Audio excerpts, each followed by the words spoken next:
और आइए पहली खबर की ओर आपको लिए चलते हैं। कनाडा के प्रधानमंत्री जस्टिन ट्रूडो ने आखिरकार अपने पद से त्यागपत्र देने की घोषणा कर दी है।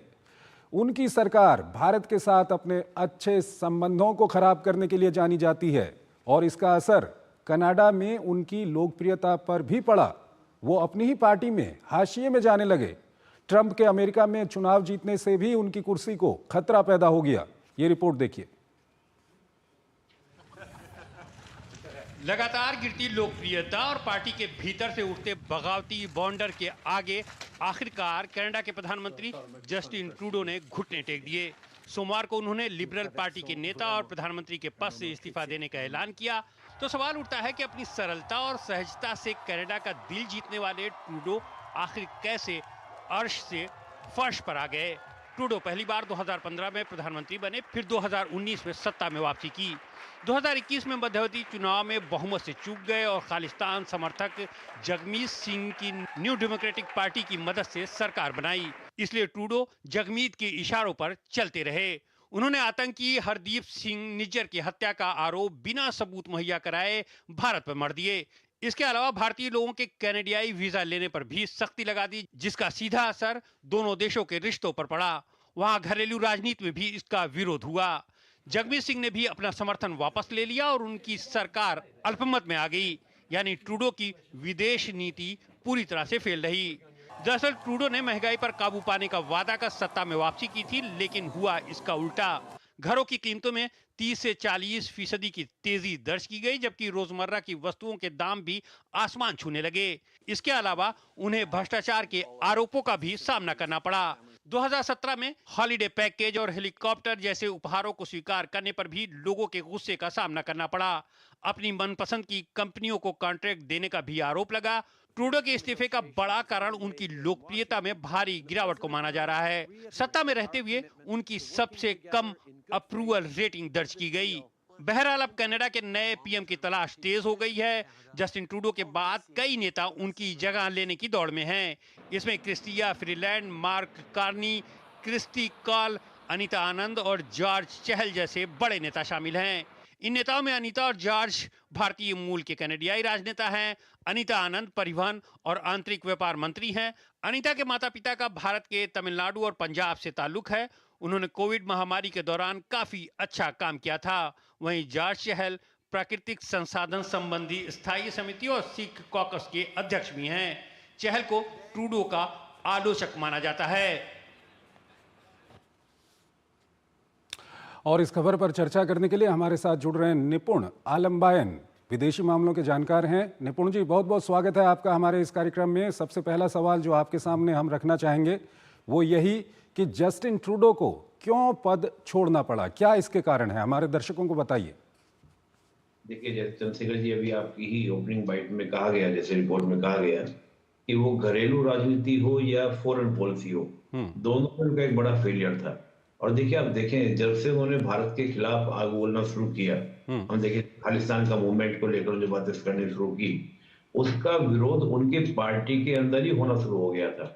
और मैं तो देखता हूं कि जब उस समय भी सर्वे हुआ तो सर्वे में केवल आपका जो अपोजिशन है वो तो विरोध कर ही रहा था। इवन पार्टी के अंदर के लोग भी उनको काफी ज्यादा ग्राफ लगातार गिर रहा था, लेकिन ये जिद पर अड़े हुए थे कि हमको करना है, करना है, करना है। और फिर आप देखिए कि जैसे अमेरिका का चुनाव होता है और अमेरिका के चुनाव में डोनाल्ड ट्रंप का बार बार ये कहना कि Justin Trudeau is a governor से संबोधित कर रहे थे कि मैंने आज डिनर किया और बड़ा अच्छा लगा जस्टिन ट्रूडो के साथ।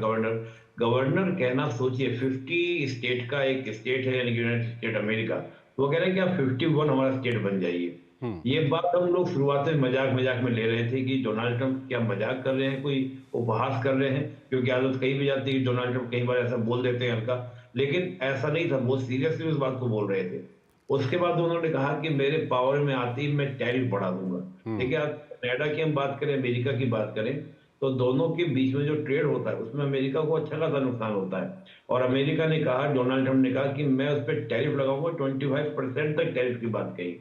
जैसे 25 टैरिफ की बात होती है 25% की, तो इसका मतलब ये था कि कनाडा के लोगों को काफी ज्यादा क्या होगा, घाटा होता, लॉस होता। एक तो उसकी लेकर बहुत ज्यादा इंटरनल पहले से आप क्या चल रहे हैं, महंगाई में चल रहे हैं, ऊपर से टैरिफ आप पर और इम्पोज कर दिए जाएंगे।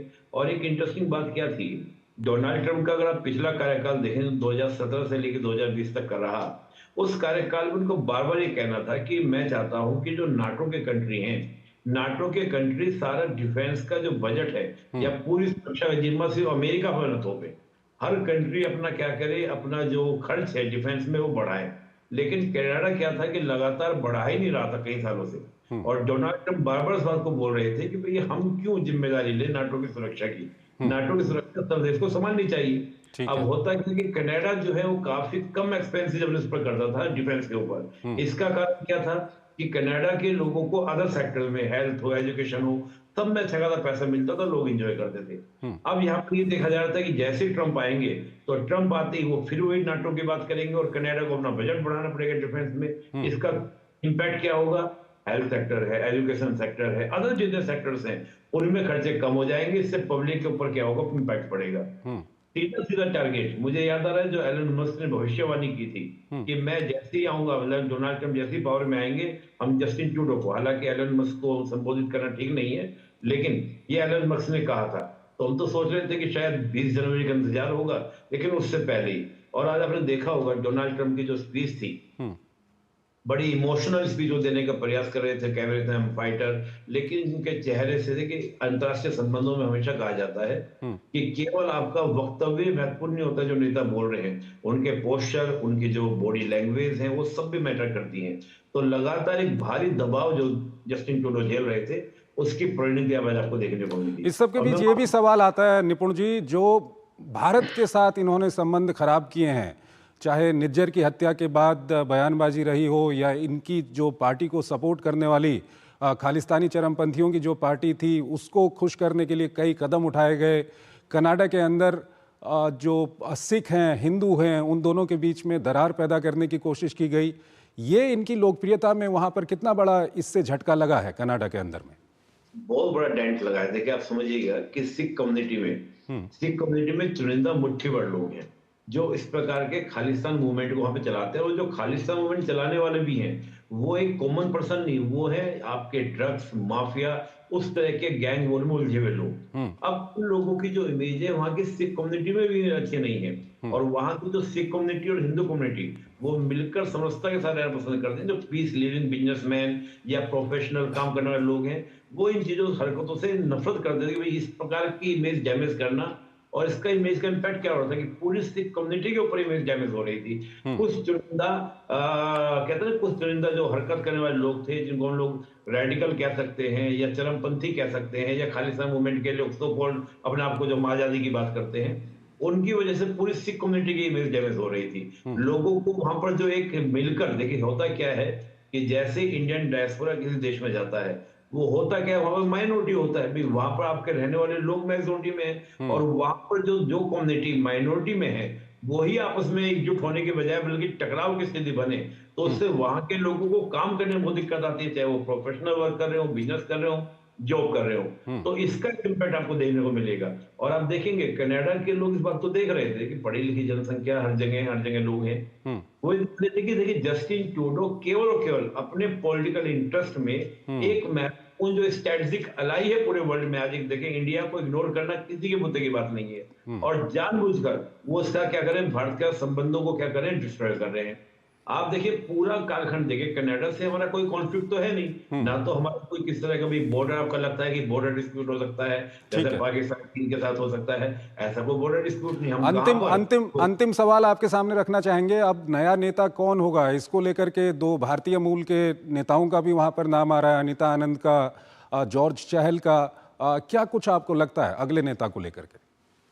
देखिए अभी अगर हम इस बात को देखें, हो सकता है कि अगर वहां पर ये हो कि जो लिबरल पार्टी है कि वो भारत का संबंध अच्छा रखना चाहती है, तो हो सकते हैं भारतीय मूल को लेके चलें। लेकिन मैं भी ट्रेंड देख रहा हूँ, आपने देखा होगा अमेरिका में भी जैसे डोनाल्ड ट्रंप ने 2-3 हम देखें तो विवेक रामास्वामी की हम बात करते हैं या हम अगर आपका काश पटेल की बात करते हैं, जिस प्रकार से उनकी नियुक्ति हुई, आपका तुलसी गायकवाड़ की नियुक्ति हुई, इन नियुक्तियों के बाद अमेरिका में एक रेसिज्म आपको देखने को मिल रहा होगा। और देखिए जो रेसिज्म है आपको ये कनाडा के अंदर भी है, ऐसा नहीं कि कनाडा में नहीं है, लेकिन ऐसा कुछ हो सकता है कि जैसा ब्रिटेन में करने का प्रयास किया गया था कि ऋषि सुनाक को बनाकर कि भारत के साथ में ट्रेड हो जाएगा, फ्री ट्रेड एग्रीमेंट हो जाएगा। ऐसा अगर प्रयास लिबरल पार्टी सोच रही होगी, या जो हमारे रिश्ते डैमेज हुए हैं उनको बेटर करने का जो प्रयास होगा, उसमें देखा जा सकता है कि भारतीय मूल के जो उम्मीदवार हैं उनको एक अच्छा स्थान मिल जाए। लेकिन मुझे पॉसिबिलिटीज कम लगती है, क्योंकि कनाडा में थोड़ा रेसिज्म है इस चीज को लेकर। ठीक है, निपुण जी आप हमारे साथ बने रहिए। एक और खबर है, उस पर अभी हम आपसे बातचीत करेंगे, लेकिन यहाँ पर वक्त हो चला है एक छोटे से ब्रेक का। हमको एक छोटा सा ब्रेक लेना है यहाँ पर।